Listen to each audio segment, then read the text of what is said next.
تو یہ جو اخلاق کی بھی بات ہے، دیکھو اللہ تعالیٰ نے اب آج کل لبرل اور سیکولر لوگ میاں بیوی کو جوڑنے کے لیے نا ایک تحریک چلا رہے ہیں، محبت سے رہو، محبت سے رہو، محبت سے رہو، محبت سے رہو، ایک دوسرے کی رسپیکٹ، ایک دوسرے کی عزت.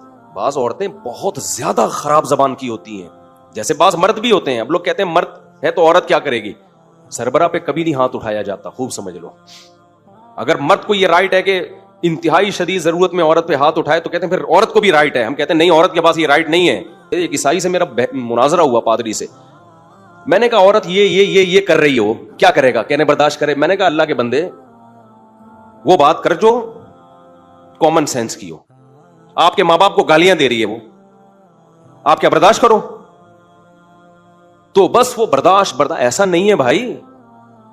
جب سربراہ بنایا ہے تو سربراہ نہیں ہوتا جس کے پاس اپنے آرڈر کو نافذ کرنے کی طاقت نہ ہو، نہیں ہے. لہذا جن کو اچھی عورتیں مل گئی ان کے تو مزے ہیں، جن کو تھوڑی سی آڑی ترچی ملی وہ تو بیڑا غرق. وہ کہتا ہے یار میں خان ساما زیادہ اچھا تھا. سمجھتے ہو کہ نہیں سمجھتے؟ جہاں ہمیں قرآن و سنت میں یہ ملتا ہے کہ نبی صلی اللہ علیہ وسلم جہاں سے امی عائشہ برتن سے منہ لگا کے پانی پیتی، نبی صلی اللہ علیہ وسلم بھی وہیں سے پانی پیا کرتے تھے. جہاں ہمیں یہ ملتا ہے کہ آپ صلی اللہ علیہ وسلم نے پوری زندگی کبھی کسی زوجہ پر ہاتھ نہیں اٹھایا. جہاں ہمیں یہ ملتا ہے کہ نبی نے فرمایا تم میں سب سے اچھا وہ ہے جس کے اپنے گھر والوں کے ساتھ اخلاق اچھے ہیں. یہ سب باتیں بالکل صحیح حدیث سے ثابت ہیں. لیکن وہاں ہمیں قرآن میں یہ بھی ملتا ہے واللاتی تخافون نشوزہن، جو بیوی جائز باتوں میں تمہاری اطاعت نہیں کرتی. تو پہلا تو اللہ نے حکم دیا بھائی برداشت کرو. اللہ نے فرمایا پھر بھی اگر ناقابل برداشت تکلیف دے رہی ہے تمہیں وہ، تو پھر اللہ نے 3 اسٹیپ بیان کیے. فعظوہن، پہلا اسٹیپ اللہ نے بیان کیا محبت سے سمجھاؤ، نصیحت کرو. دوسرا اسٹیپ اللہ نے بیان کیا پھر بھی اگر باز نہیں آتی اور تمہارے لیے اس عیب کو برداشت کرنا ممکن نہیں ہو رہا، اتنی سخت اذیت دے رہی ہے تمہیں، وَاهْجُرُوهُنَّ فِي الْمَضَاجِعِ، تو اس سے دوری اختیار کر لو، ناراض ہو جاؤ، روٹھ جاؤ. پھر بھی بعض خواتین پہ اثر ہی نہیں پڑتا آپ کے ناراض ہونے سے. پھر اللہ نے کیا فرمایا وَاضْرِبُوهُنَّ، پھر ان پر ہاتھ بھی اٹھا سکتے ہو. تو یہ بھی تو اسلام ہے. ایک اپنے اندر نا ایک کوالٹی پیدا کرو، کسی کے رونے سے کبھی متاثر نہ ہو. جس نے یہ کوالٹی پیدا کر لی نا، لوگ تو کہیں گے سخت دل، پتھر. سمجھ رہے ہو؟ یقیناً بہت اچھے اخلاق ہونے چاہیے لیکن نارمل ہونا چاہیے انسان کو اس میں بھی. سمجھ رہے ہیں؟ یہ جو بہت زیادہ اچھے اخلاق ہو گئے نا، یہ کوئی افورڈ نہیں کر سکتا اس زمانے میں. اللہ میاں نے انسان کو غصہ دیا ہے کسی کام کے لیے دیا ہے نا، یا بلا وجہ دے دیا؟ بولو بھائی، کیوں غصہ دیا ہے؟ غصے میں انسان میں ایک انرجی آ جاتی ہے، وہ اپنے اوپر ظلم ہونے سے، کمزور ہونے کے باوجود طاقت آ جاتی ہے اس میں، اور سامنے والا طاقتور ہونے کے باوجود اس سے ڈرنے لگتا ہے. سامنے والا طاقتور ہونے، غصے میں نا جب آپ مظلوم ہوتے ہیں اور غصہ آ جائے تو ایک انرجی پیدا ہو جاتی ہے آپ کے اندر، سامنے والا ڈر جاتا ہے پتہ نہیں کیا ہو جائے گا. یہ نیچرل ہے، یہ اللہ نے آپ کے اندر آپ کے ڈیفنس کے لیے رکھا ہے. بیلنس دیکھو، اس امت کی خاصیت پتہ ہے کیا ہے؟ وَكَذَلِكَ جَعَلْنَاكُمْ أُمَّةً وَسَطًا، اللہ کہتے ہیں ہم نے تم کو بیلنس امت بنایا ہے، اعتدال. نہ ایسے اخلاق کے عیسائیوں کی طرح کہ ایک تھپڑ مارو تو دوسرا گال آگے کر دو. اللہ میاں نے کہا ہے کہ ایک تھپڑ مارا ہے تو تمہارے لیے جائز ہے کہ تم بھی اسی اسپیڈ کے ساتھ جتنی انگلیاں اس نے تمہارے گال مبارک پہ چپکائی ہیں، بالکل اسی اسپیڈ کے ساتھ تم بھی اپنی انگلیاں اس کے گال پہ چپکا سکتے ہو. پورا ادھار اگر نہ رکھو تو یہ تمہارے لیے یہ بھی جائز ہے. اب اس میں اس کا نہیں ہے کہ وہ اس کے دل پہ کیا گزرے گی، وہ کافر نہ ہو جائے، وہ اس کا ہیڈ ایک ہے. کیوں ہو رہا ہے بھائی تو؟ حضرت عمر رضی اللہ تعالیٰ عنہ نے ایک بہت بڑا بادشاہ تھا، پتہ نہیں کون تھا، کسی کنٹری کا نام میرے ذہن سے نکل گیا. اس نے کسی ادنا سے صحابی کے ساتھ کوئی زیادتی کر لی. حضرت عمر نے فرمایا قصاص لیں گے تم سے، بدلہ ہے بھائی اس کا. اس نے کہا میں اتنا بڑا آدمی، میں نے کہا بھائی جتنے بھی بڑے، وہ مرتد ہو کے بھاگ گیا. اب ہمارے یہاں کچھ صوفی مزاج ہوتے ہیں نا، کہتے دیکھو یار معاف کر دیتے اچھا تھا، اتنا بڑا آدمی مرتد ہو گیا، معاف کر دیتے. بھائی وہ کرنا اس کا کام ہے جس کے ساتھ ظلم کیا ہے. وہ معاف کرے اس کو یہ بھی اختیار ہے، نہ کرے اس کو یہ بھی اختیار ہے. اس کا مرتد ہونا نہ ہونا یہ ایسا عمل نہیں ہے کہ اس کی وجہ سے ہم اس کے ساتھ شریعت میں رعایت کر دیں گے. ہم شرعی حدود کے اندر رہتے ہوئے کسی کے اسلام کو بچا سکتے ہیں, شرعی حدود سے باہر نکلنے کی اجازت نہیں ہے. لوگ مجھ سے کہہ رہے ہوتے ہیں میری بیوی خودکشی کی دھمکی دے رہی ہے اگر میں دوسری شادی کروں, تو میں ان سے کہتا ہوں یہ تمہارا ہیڈیک ہے, ٹینشن کتنی تم برداشت کر سکتے ہو, لیکن اگر وہ خودکشی کر لے گناہ تمہیں نہیں ہوگا, یہ ذہن میں رکھنا, گناہ نہیں ہوگا. اس کو حرام موت کا گناہ ضرور ہوگا, تمہیں گناہ نہیں ہوگا. تمہیں جب ہوگا جب تم بھی ٹینشن میں آ کے خودکشی کر لو. ایک اپنے اندر نا ایک کوالٹی پیدا کرو, کسی کے رونے سے کبھی متاثر نہ ہو. جس نے یہ کوالٹی پیدا کر لی نا, لوگ تو کہیں گے سخت دل, پتھر, سمجھ رہے ہو. ہمیشہ کسی پہ ترس کھاؤ دلائل کے تجزیے کے بعد, پھر فیصلہ کرو کہ کون صحیح ہے اور کون غلط ہے. کبھی کسی کی چیخو پکار سے, رونے دھونے سے اور جذباتی پن سے کبھی متاثر نہ ہو. ہماری قوم نعروں سے, جذباتی باتوں سے, جذباتی تقریروں سے, رونے دھونے سے بہت متاثر ہوتی ہے. یار زبردست, یہ ہے ایک نمبر. سمجھتے ہو کہ نہیں سمجھتے؟ میرے سامنے جب کوئی آ رہا ہو نا, ظلم سنا رہا ہو اور رو رہا ہو, میرا دل لگتا ہے اس کو ایک چماٹ ماروں کھینچ کے. مارتا نہیں ہوں لیکن دل کیا کرتا ہے, جو بات ہے نا ٹو دا پوائنٹ, 2 اور 2 4 کی طرح بتا, فالتو ٹائم نہیں ہے ہمارے پاس. کوئی خاتون کا ہے نا کہ میرے شوہر نے یہ کیا, رو رہی, اور میں رونے کی, اب خاتون کو کیا دھمکی دے آدمی. محترمہ آپ ٹو دا پوائنٹ بات کریں, ٹو دا پوائنٹ بات کریں, اپنا بھی ٹائم بچائیں اور میرا بھی ٹائم بچائیں. کیا ظلم کر رہا ہے وہ مرد؟ اگر رونا دھونا ہاں وہ اچھل رہا ہے, آرام سے بیٹھ جائے, آرام سے. تیرے باپ کا, یعنی کہنا تو نہیں, یہ کہتا نہیں ہوں لیکن دل چاہ رہا تھا اس کو بولوں, یہ تیرے باپ کا گھر نہیں ہے, ہمارا آفس ہے, آرام سے, آرام سے, تمیز. کہتا نہیں ہوں, یہ اسٹائل نہیں ہوتا میرا, اتنے بھی بدتمیز نہیں ہے. تو آرام سے, جو ٹو دا پوائنٹ بات ہے, جو پوچھی جائے وہ بتائیں, یا تو ہمیں بڑانا بناتے ہیں. تو یہ جو اخلاق کی بھی بات ہے, دیکھو اللہ تعالیٰ نے, اب آج کل لبرل اور سیکولر لوگ میاں بیوی کو جوڑنے کے لیے نا ایک تحریک چلا رہے ہیں, محبت سے رہو, محبت سے رہو, محبت سے رہو, محبت سے رہو, ایک دوسرے کی رسپیکٹ, ایک دوسرے کی عزت. اتنا زیادہ اس کو, کچھ مذہبی لوگوں نے بھی اس کو اتنا پروموٹ کیا ہے, اتنا زیادہ اس کو بڑھایا ہے. یہ جب ممکن ہے جب دونوں طرف سے ایک دوسرے کے حقوق کا خیال رکھا جا رہا ہو. جہاں بھی ایک طرف سے معاملہ اوپر نیچے ہوگا تو اس کو بیلنس کرنے کے لیے دوسری طرف سے بھی معاملہ آڑا ترچھا ہوگا. سمجھتے ہو کہ نہیں سمجھتے؟ جہاں ہمیں قرآن و سنت میں یہ ملتا ہے کہ نبی صلی اللہ علیہ وسلم جہاں سے امی عائشہ برتن سے منہ لگا کے پانی پیتی, نبی صلی اللہ علیہ وسلم بھی وہیں سے پانی پیا کرتے تھے. جہاں ہمیں یہ ملتا ہے کہ آپ صلی اللہ علیہ وسلم نے پوری زندگی کبھی کسی زوجہ پر ہاتھ نہیں اٹھایا. جہاں ہمیں یہ ملتا ہے کہ نبی نے فرمایا تم میں سب سے اچھا وہ ہے جس کے اپنے گھر والوں کے ساتھ اخلاق اچھے ہیں. یہ سب باتیں بالکل صحیح حدیث سے ثابت ہیں. لیکن وہاں ہمیں قرآن میں یہ بھی ملتا ہے واللاتی تخافون نشوزہن, جو بیوی جائز باتوں میں تمہاری اطاعت نہیں کرتی, تو پہلا تو اللہ نے حکم دیا بھائی برداشت کرو, سب چیزیں دنیا میں انسان کو نہیں مل جاتی. فَإِن كَرِهْتُمُوهُنَّ فَعَسَىٰ أَن تَكْرَهُوا شَيْئًا وَيَجْعَلَ اللَّهُ فِيهِ خَيْرًا كَثِيرًا. اگر تم ناپسند کرتے انہیں, عین ممکن ہے بہت ساری چیزیں ایسی ہوتی ہیں جو تمہیں ناپسند ہوتی ہیں, لیکن اللہ نے اس میں بہت ساری خیریں رکھی ہوتی ہیں. اسی مضمون کو نبی نے بیان کیا, إِنَّ الْمَرْأَةَ خُلِقَتْ مِنْ ضِلْعٍ وَإِنَّ مِنْ أَعْوَجِهَا أَعْلَاهَا, کہ اللہ نے عورت کو ایک پسلی سے پیدا کیا ہے, پورا سیدھا اس کو نہیں کر سکتے, پورا سیدھا کرنے میں گئے تو طلاق کے علاوہ کچھ بھی حاصل نہیں ہوگا. تو اسی طرح برداشت کرنا ہے. اصل اصول یہ جہاں قرآن نے بیان کیا لیکن بیلنس کیا ہے. اللہ نے فرمایا پھر بھی اگر ناقابل برداشت تکلیف دے رہی ہے تمہیں وہ, تو پھر اللہ نے 3 اسٹیپ بیان کیے. فَعِظُوهُنَّ, پہلا اسٹیپ اللہ نے بیان کیا محبت سے سمجھاؤ, نصیحت کرو. دوسرا اسٹیپ اللہ نے بیان کیا پھر بھی اگر باز نہیں آتی اور تمہارے لیے اس کے اس عیب کو برداشت کرنا ممکن نہیں ہو رہا, اتنی سخت اذیت دے رہی ہے تمہیں, وَاهْجُرُوهُنَّ فِي الْمَضَاجِعِ, تو اس سے دوری اختیار کر لو, ناراض ہو جاؤ, روٹھ جاؤ. پھر بھی بعض خواتین پہ اثر ہی نہیں پڑتا آپ کے ناراض ہونے سے. پھر اللہ نے کیا فرمایا وَاضْرِبُوهُنَّ, پھر ان پر ہاتھ بھی اٹھا سکتے ہو. تو یہ بھی تو اسلام ہے. یہاں ہمارے سیکولر لوگ بولتے ہیں یہ کیا اسلام مرد کو عورت پہ ہاتھ اٹھانے کی اجازت دیتا ہے. جب مرد سربراہ ہے تو دنیا میں کوئی ایسا سربراہ آپ نے دیکھا جو آرڈر تو دے, آرڈر منوانے کی پاور نہ ہو اس کے پاس, تو وہ سربراہ تھوڑی, وہ تو خانسامہ ہے. پھر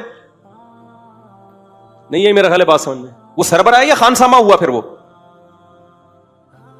جب وہ کوئی بات آپ کی نہیں مان رہی ہے, نان نفقہ شریعت نے آپ کے ذمہ ڈال دیا, تو اس کو بھی تو کچھ پابند کیا ہے نا کہ وہ بھی تو کچھ آپ کی مانے. وہ ایک نہیں مان رہی آپ کی. طلاق دینے میں آپ کو پتا ہے کہ آج کل کیا ہوتا ہے؟ پہلے بھی بہت کچھ ہوتا تھا, آج کل تو ایسا بیڑا غرق ہوتا ہے, مرد کا بھی عورت کا بھی. تو سیکولر لبرل لوگوں کے پاس اس کا کوئی حل نہیں ہے. وہ کہتے ہیں برداشت کرو. یہ ایسی باتیں ہیں جو گراؤنڈ ریئلٹی سے میچ نہیں کرتی. کہتے ہیں اچھا آدمی ہوئی ہے, ایک عیسائی سے میرا مناظرہ ہوا, پادری سے. میں نے کہا عورت یہ کر رہی ہو, کیا کرے گا؟ کہنے برداشت کرے. میں نے کہا اللہ کے بندے, وہ بات کر جو کامن سینس کی ہو. آپ کے ماں باپ کو گالیاں دے رہی ہے وہ, آپ کیا برداشت کرو؟ تو بس وہ برداشت ایسا نہیں ہے بھائی.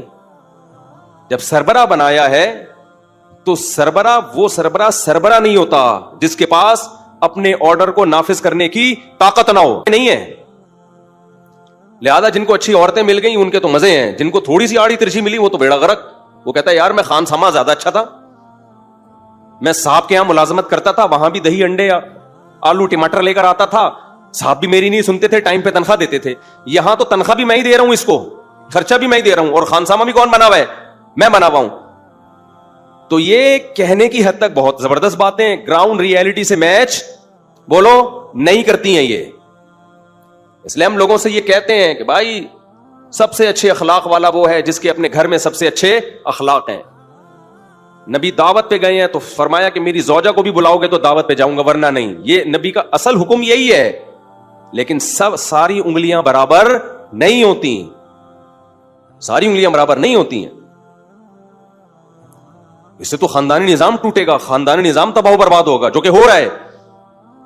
تو اس لیے جہاں بچی کو رخصت کر کے گھر سے بھیجو نا, اسے یہ بھی سکھاؤ, جہاں اپنے بیٹے کو سکھاؤ کہ یہ بیوی کے حقوق ہیں, وہاں اپنی بیٹی کو بھی سکھا دو کہ بیٹا شوہر جب تمہیں کوئی بات کہے گا نا جو جائز مطالبہ ہو, تم نے پورا کرنا ہے. نہیں کیا اس کو سختی کی اجازت ہے. پھر روتے ہوئے نہ آنا گھر میں.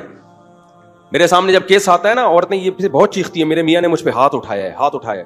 اکثر ہمارے اسکالر ایک دم جذباتی ہو جاتے ہیں ایسے موقع پہ, اور جو ثالثی کا کردار کر رہے ہوتے ہیں ایک دم ایکسائٹڈ ہو جاتے ہیں. یار وہ مرد کا بچہ نہیں ہے جو عورت پہ ہاتھ اٹھائے, انتہائی درجے کا کمینہ ہے.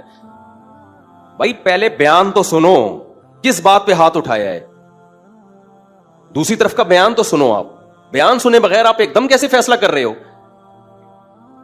ایک صاحب نے اسی طرح کا, بھی ہاتھ تو بنتا ہی نہیں ہے, ہاتھ اٹھانے کا تو میں نے کہا واقعی نہیں بنتا. ہاتھ اٹھانا کوئی شریف لوگوں کا کام نہیں ہے, ہم بھی یہ بات مانتے ہیں. اچھے لوگوں کا کام نہیں ہے کمزوروں پہ ہاتھ اٹھانا. لیکن اسپیسیفک جب بھی کوئی کیس آئے, ہماری سوسائٹی میں کیا ہوتا ہے, ذرا سا کہیں آ گیا نا ہاتھ اٹھایا ہے, بس مرد ہمیشہ کے لیے ذلیل ہو جاتا ہے. کوئی پوچھنے والا نہیں ہے اس سے کہ بھائی کیوں اٹھایا, کیا ہوا. نہیں جی یہ بندہ ہی 2 نمبر ہے. اس کا نتیجہ یہ نکلتا ہے مرد پھر بیوی کے غلام بن کے زندگی گزارتے ہیں. اور اس کے بعد پتہ ہے کیا ہوتا ہے, ایسا نہیں ہوتا کہ وہ غلام بن جائیں. پریکٹیکلی مرد غلام بن ہی نہیں سکتا, وہ کمپرومائز کر لیتا ہے کہ ٹھیک ہے. وہ پھر ادھر ادھر جا کے منہ مارتا ہے, وہ پھر اس سے دل لگانا چھوڑ دیتا ہے, کہتا ہے جاؤ خرچہ پانی لو, دفاع یہاں سے. ہمارے ایک ریلیٹو کا کیس آیا سامنے, تو چونکہ وہ میرے سامنے ہی شادی ہوئی, سارے حالات میں جانتا ہوں. وہ اتنا زیادہ ان کی بیوی بد اخلاقی, بعض عورتیں بہت زیادہ خراب زبان کی ہوتی ہیں, جیسے بعض مرد بھی ہوتے ہیں. اب لوگ کہتے ہیں مرد ہے تو عورت کیا کرے گی. سربراہ پہ کبھی نہیں ہاتھ اٹھایا جاتا, خوب سمجھ لو. آپ کا باس غلط سلوک کر رہا ہے, آپ ہاتھ اٹھاؤ گے اس پہ؟ یہ نیچرل نہیں ہے. انگریز فطرت سے ہٹ گیا ہے. جس قوم نے ہومو سیکسولیٹی کی اجازت دے دی, آپ اس سے پوچھو گے کہ فطرت کیا ہے, وہ تو کہیں گے مرد اور عورت برابر ہیں. اگر مرد کو یہ رائٹ ہے کہ انتہائی شدید ضرورت میں عورت پہ ہاتھ اٹھائے, تو کہتے ہیں پھر عورت کو بھی رائٹ ہے. ہم کہتے ہیں نہیں, عورت کے پاس یہ رائٹ نہیں ہے. دنیا میں کہیں بھی ایکوالٹی کی بیس پہ کوئی کنٹری نہیں چلتا, تو کوئی گھر چل سکتا ہے؟ بولو ہے بھائی, کوئی گھر چل سکتا ہے مساوات کی بیس پہ؟ دنیا میں کوئی ایسا ملک دیکھا جہاں سربراہ کو تو اجازت ہو کہ ماتحتوں کو پنشمنٹ کرے, ماتحتوں کو بھی اجازت ہو کہ سربراہ کے سر پہ جب چاہے ڈنڈا مار دیں جا کے؟ کبھی دیکھا آپ نے؟ اور سارے برابر ہوں, سب کے سیم حقوق ہوں, وہاں ایس ایچ او اور ڈی ایس پی میں فرق ہی نہ ہو. کبھی دیکھا آپ نے؟ نہیں جی ڈی ایس پی تو ڈانٹ سکتا ہے ایس ایچ او کو, ایس ایچ او کیوں نہیں ڈانٹ سکتا؟ اس کا بھی وہی سیم حق ہے. بھائی تھانے کا سارا سیٹ اپ کیا ہو جائے گا؟ بولو نا, برباد. جب بھی کوئی کہا کرے نا مرد اور عورت برابر ہیں انسانیت کی روح سے, تو آپ ان سے بولا کرو ایس ایچ او اور ڈی ایس پی برابر ہیں ایز اے انسان. ٹھیک ہے نا, وزیر اعظم اور عوام برابر ہیں ایز اے انسان, صدر مملکت اور پبلک برابر ہے ایز اے انسان, بریگیڈیئر اور میجر برابر ہیں ایز اے انسان. لہذا بریگیڈیئر کو بھی اپنے ماتحت فوجیوں پہ کوئی سختی کی اجازت نہیں ہے, اور اگر ہے تو پھر ماتحت فوجیوں کو بھی اجازت ہے, وہ بھی جب چاہے بریگیڈیئر سے اٹھک بیٹھک لگوا لیں. وہ بولے بریگیڈیئر صاحب آپ نے آرڈر غلط دیا تھا, 10 ٹپس لگاؤ یہاں پہ. دنیا میں ایسا پاگل کوئی نہیں ہوتا جیسے یہ سیکولر اور لبرل لوگ فضول قسم کی باتیں کرتے ہیں اور گھروں کا بیڑا غرق کر رہے ہیں یہ. تو اخلاق کی ایک لمٹ ہے بھائی, وہ تمیز سے زندگی گزارو نارمل. میں تو سب کو یہی کہتا ہوں بھائی, میں جتنا آپ کو میڈیا پہ نظر آ رہا ہوں نا اتنے اچھے اخلاق والا کوشش کرتا ہوں اتنا ہی ہوں, لیکن ہماری بھی کیا ہے ایک لمٹ ہے. اس کے بعد پھر ہم سے بھی آپ بدتمیزی ہی توقع رکھیے گا, ہم ربڑ کے لوہے کے بنے ہوئے انسان نہیں ہیں. تو اللہ میاں نے اجازت دی ہے ایسے موقع پہ, اگر مرد اگر ظلم کر رہا ہے تو پھر اس کا حکم یہ ہے کہ بھائی خلا کا مطالبہ کرو, یا تو اس کے ساتھ رہو یا اس سے علیحدگی کا مطالبہ کرو, نہیں رہنا ایسے آدمی کے ساتھ, یہ ٹھیک ہے. خواتین کہتی ہیں کہاں جائیں گے ایسے آدمی کو چھوڑ کر, تو یہ میرا قصور نہیں ہے, یہ اس بات کا قصور ہے کہ سوسائٹی میں تعدد زوجات کا رواج نہیں ہے, جس کی وجہ سے رشتے مارکیٹ سے شارٹ. یہ اسلام کا قصور نہیں ہے. صحابہ کے دور میں ایسا ہوتا تھا, عورت نے خلا لیا, ادھر 10 رشتے اس کے لیے لائن میں کھڑے ہوتے تھے. اب عورت مجبور ہے, ظالم آدمی کو برداشت کر رہی ہے جیسے تیسے ہو, تو کیوں برداشت کر رہی ہے؟ اس کو پتا ہے طلاق لی اس سے تو کہیں کے بھی نہیں رہیں گے, تو وہ چرسی بھی کو بھی برداشت کر رہی ہے, شرابی کو بھی برداشت کر رہی ہے. تو یہ اسلام کا قصور نہیں ہے, یہ قصور اس بات کا ہے کہ ہم نے آدھے احکام اسلام سے لے لیے اور آدھے حکام ہندوؤں سے لے لیے, تو وہ آپس میں ایڈجسٹ بولو نہیں ہو رہے. تو اسلام کو چینج نہیں کیا جائے گا, اپنے آپ کو اور اپنی سوسائٹی کو چینج کیا جائے گا. زیادہ شادیوں کا رواج ڈالا جائے گا تاکہ عورت اگر ایک مرد سے تنگ ہے تو وہ مجبور نہ ہو اسی کے ساتھ رہنے پر. یہ نہیں کہا جائے گا کہ جیسے میاں ہاتھ اٹھا سکتا ہے تم بھی تھپڑ مار سکتے, نہ یہ نہیں ہو سکتا. سو یہ کہا جائے گا بھائی اگر یہ ظالم ہے, حقوق ادا کرنے پر آمادہ نہیں ہے, یا تو کمپرومائز کرو یا اس سے علیحدگی لو. علیحدگی کے لیے اس کو آمادہ کیا جائے گا, اس کے بہت سارے طریقے ہیں, وہ بھی میرا ٹاپک نہیں ہے. تو علیحدگی کے بعد 20 رشتے تمہارے لیے لائن میں کھڑے ہوں گے, جہاں چاہو کرو. صحابہ کے دور میں طلاق یافتہ عورت کی 10 دفعہ شادی ہو سکتی تھی, بیوہ عورت کی 20 دفعہ شادی ہو سکتی تھی, ان کے لیے رشتوں کا کبھی کوئی مسئلہ کھڑا نہیں ہوا. ہمارے یہاں عورت کو پتا ہے, میں ایسی عورتوں کو جانتا ہوں نامرد آدمی ہیں, پتا ہے کبھی بھی زندگی میں اولاد نہیں ہوگی, 20 سال اس نامرد کے ساتھ گزارا کیے کہ اللہ اللہ کر کے تو شادی ہوئی تھی, اب اگر اس سے ڈیورس لی ہم نے تو جائیں گے کہاں ہم, طلاق کا دھبا لگے گا. اور پھر اس کا صلہ اس بیچاری عورت کو یہ ملا کہ 20 سال کے بعد اسی مرد نے شک کرنا شروع کر دیا کہ یہ اتنی عافیت کے ساتھ میرے ساتھ 20 سال گزار کیسے دیے, ایسے تو نہیں اس کے غلط تعلقات ہیں, یعنی اس کی وفا کا یہ صلہ دیا اس کو. سمجھتے ہو کہ نہیں سمجھتے ہو؟ تو سوسائٹی کا وہ حل اصلاح کا بتاؤ جو اسلام نے دیا ہے, جو فطرت سے میچ کرتا ہے. کہیں بھی لمٹ کو کراس کرنے کی کوشش مت کرو, سمجھتے ہو؟